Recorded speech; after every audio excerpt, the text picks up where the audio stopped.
நாம் இப்போது வழிபாட்டுக்கு வந்திருக்கின்ற கோயில் கும்பகோணம் அருகே உள்ள பட்டீஸ்வரம், அதனுடைய மேற்றெளி என்று சொல்லக்கூடிய இந்த ஊரில் தான் நாம் நின்று கொண்டிருக்கின்றோம்.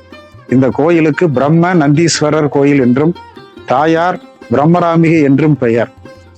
சோழர் காலத்தில் முற்பட்ட கோயில் இது. இந்த கோயில் 7ஆம் நூற்றாண்டு அல்லது 8ஆம் நூற்றாண்டை சேர்ந்த கோயில்.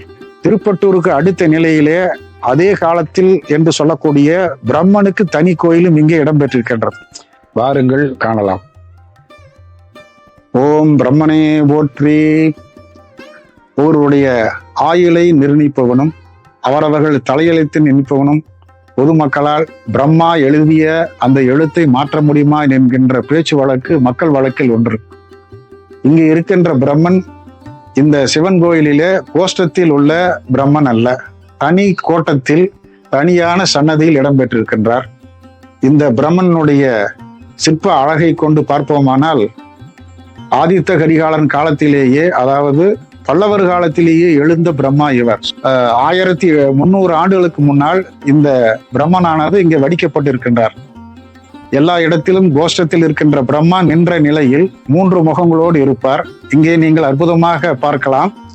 இங்கேயும் 3 முகம் உண்டு.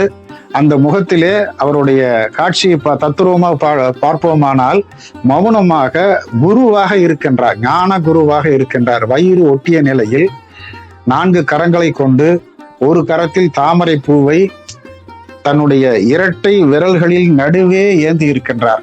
2 விரலுக்கிடையே ஒரு தெய்வம் ஏற்றிருக்குமானால் அது பிரயோகம் என்று சொல்லப்படும். பிரயோகம் என்றால் அதை அனுப்பி வைக்கின்ற போது உடனடியாக அவர் நினைத்த காரியத்தை நிறைவேற்றி மீண்டும் அவருடைய அந்த தெய்வத்தின் கையிலேயே வந்து இடம்பெறும் என்பது சோதிட குறிப்பு. திருமாலுக்கு பிரயோ சக்கரம் இருக்கும்.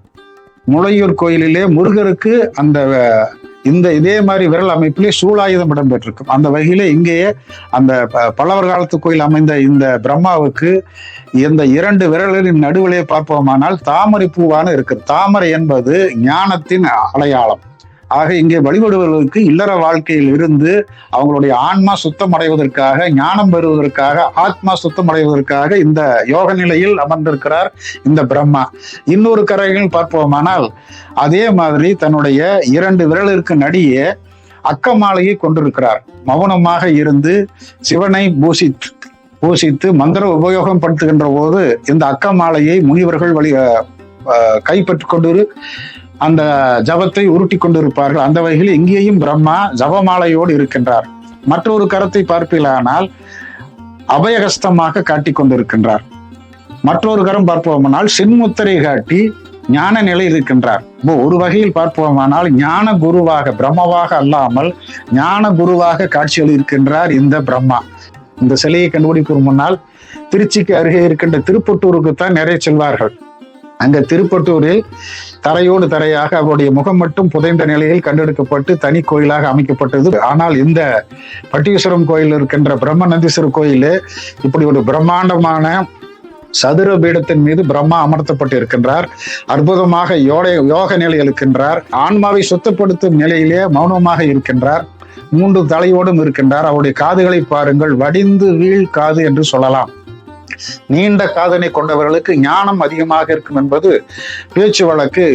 சாதாரணமாக ஆணுக்கோ பெண்ணோ நீண்ட காது இருக்குமானால் அது சரஸ்வதி காது என்று சொல்லப்படும். அந்த வகையிலே பிரம்மனுக்கு அந்த ஞானத்தை தரக்கூடிய, பிறருடைய துன்பங்களை கேட்டு அறிந்து அவருடைய தலைவிதியை மாற்றக்கூடிய ஆற்றல் இருப்பதனாலே அவருடைய காதும் கூட மிகப்பெரிய அளவில் இங்கு வடிக்கப்பட்டிருப்பதை பார்க்கலாம். மார்பகம் முழுக்க நிறைய சங்கிலிகளையும் உத்திராட்சங்களையும் அணிந்துள்ளார். அவருடைய பாதங்களானது யோக நிலையிலே இருக்கின்ற நிலையிலே காட்டப்படுகின்றது. பிரம்மா இந்த சிலையில் உட்கட ஆசனத்தில் தட்சிணாமூர்த்தி வடிவம் கொண்டவராக, ஞானத்தின் வடிவம் கொண்டவராக, பாதத்தில் பாருங்கள் ஒரு யோகப்பட்டையானது மிக அழகாக காட்டப்படுகின்றது. யோகப்பட்டை தொடையிலிருந்து மற்றொரு தொடைக்கு செல்வதாக இருக்கும். இங்கே அவருடைய கணுக்கால் பகுதியிலிருந்து உடல் முழுக்க அந்த யோகப்பட்டை அமைந்ததாக இருக்கலாம். ஒரு கால் இது அதோடைய மேடையாக கருத இடம் உண்டு. அவருடைய பாதமானது தாமரை பீடத்தின் மீது அமர்த்தப்பட்டிருக்கின்றது. இப்படி பல்லவர் காலத்தைச் சேர்ந்த இந்த பிரம்மாவானவர் இந்த கோயிலில் தனிச்சன்னதி இடம் கொண்டு வந்தவர்களுக்கெல்லாம் ஞானம் கொடுக்கக்கூடிய பிரம்மாவாகவும், ஜாதகத்தில் வரக்கூடிய கோளாறுகளை தலையெழுத்து நீக்குபவராகவும் இங்கே வழிபட ஏராளமான மக்கள் வருகிறார்கள்.